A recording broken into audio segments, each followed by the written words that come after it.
This is Dr. Epstein. I have an interesting case, an application of the use of the hairline lowering surgery, in this case to repair the results of prior transplants with which the patient was unhappy. She'd had some work done elsewhere and quite a bit of grafting done to lower her hairline. Unfortunately, she did not achieve the density that she was hoping for. So she wound up actually getting referred by a surgeon up in her area, who referred her to me for a hairline lowering surgery. And fortunately, she's got a loose enough scalp, even though her hairline's quite high, it's over 9 centimeters above the root of the nose.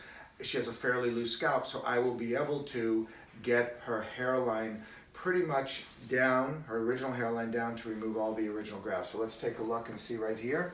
And you can see, come in a little closer, Linda, and you can see how you see this flexibility that I have. So I can go ahead, I can move her hairline down. So I'm gonna remove all this area. This is all where she had the prior transplants done.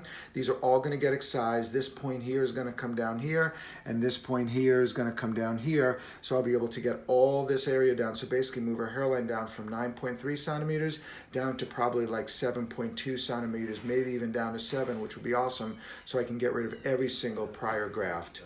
Anyway, these procedures are done under anesthesia. The whole thing takes around an hour and a half, and it should leave her with basically a fine line hair scar.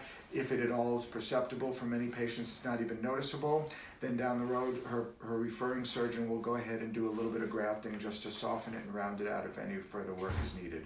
Anyway, this is Dr. Epstein showing the use of the surgical hairline advancement or hairline lowering surgery to repair a prior hair transplant. Thank you.